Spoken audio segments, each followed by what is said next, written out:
विदेशी फंडिंग यानी कि एफडीआई के लिए भी माहौल अनुकूल बनाया गया है और यही वजह है कि साल 2014 में एफडीआई जहां पर 45 बिलियन डॉलर था तो वहीं पर अब 2022-23 में ये 83.4 बिलियन डॉलर पहुंच चुका है। इसको आप ऐसे भी समझ सकते हैं कि 2017 में वर्ल्ड बैंक की ईज ऑफ डूइंग बिजनेस की लिस्ट में भारत 100वें नंबर पर था और वहीं अब भारत 10वें स्थान पर आ चुका है। भारत की आज की रफ्तार ये बताती है कि हम 25 साल बाद यानी कि आजादी के 100 साल बाद हम न सिर्फ 100 साल का जश्न मनाएंगे बल्कि दुनिया का नेतृत्व भी कर रहे होंगे। जब पूरी दुनिया ग्लोबल मंदी से जूझ रही थी, हमारी देश की अर्थव्यवस्था तेजी से बढ़ रही थी, जो इस बात का संकेत है कि हम दुनिया भर के मैन्युफैक्चरिंग बिजनेस के लिए उम्मीद की किरण हैं। मैन्युफैक्चरिंग का पावर हाउस बनने के लिए हम तेजी से अपने फ्यूचर रेडी इंफ्रास्ट्रक्चर पर फोकस कर रहे हैं। इसके अलावा हम ये अच्छी तरीके से जानते हैं कि आने वाला जमाना तकनीक पर आधारित है और इसीलिए हमारे देश ने हाईटेक सेमीकंडक्टर्स को देश में ही बनाने का फैसला लिया है। देश में हुए हाल ही में सेमिकॉन इंडिया 2023 इवेंट में केंद्रीय इलेक्ट्रॉनिक्स और सूचना प्रौद्योगिकी राज्य मंत्री राजीव चंद्रशेखर ने कहा था कि अगले 12 से 14 महीनों में भारत को देश में बना पहला सेमीकंडक्टर मिल सकता है और अगर ऐसा होता है तो आप ये समझ लीजिए कि हम विनिर्माण का पावर हाउस बनने के एक कदम और करीब आ जाएंगे।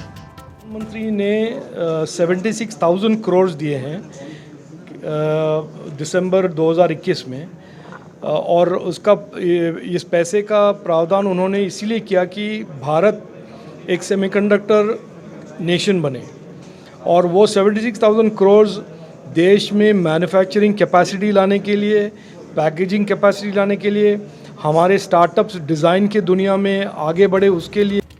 टेक जायंट एप्पल, सैमसंग जैसी बड़ी कंपनियां अब धीरे धीरे हमारे देश में अपने प्रोडक्ट बना रही हैं।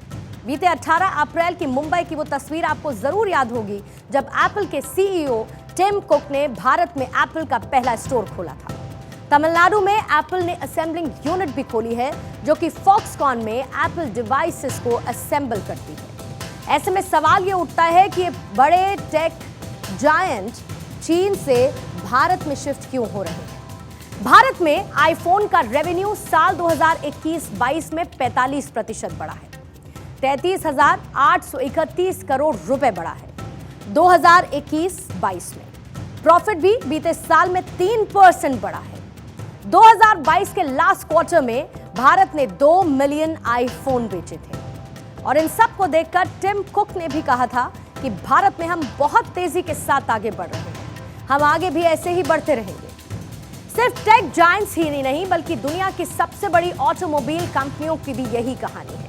दुनिया की बड़ी बड़ी ऑटोमोबाइल कंपनियां भी भारत में मैन्युफैक्चर करना चाहती हैं। आपको टेस्ला की स्टोरी शायद पता होगी। दरअसल साल 2022 में टेस्ला कंपनी भारत आना चाहती थी, लेकिन भारत सरकार ने टेस्ला पर 100% का टैक्स लगा दिया क्योंकि भारत चाहता था कि टेस्ला सिर्फ भारत में अपनी कारें बेचे नहीं बल्कि उन्हें भारत में ही बनाए और हुआ भी कुछ ऐसा ही।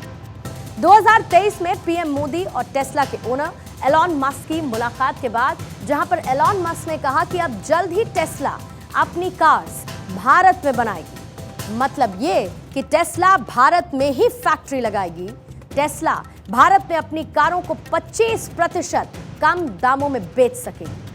ऐसा इसीलिए क्योंकि कार यहीं बनाई जाएगी और यहीं बेची जाएगी। इसको आप ऐसे समझिए कि जब किसी का कोई रिश्तेदार, रिलेटिव या फिर दोस्त दुबई या फिर अमेरिका से आया करता था तो वो लोग वहां से एप्पल का फोन मंगा लिया करते थे क्योंकि वो वहां पर सस्ते दामों पर मिला करता था। यानी कि जहां पर जो चीज बनती है वहां पर वो चीज सस्ते दामों पर मिलती है।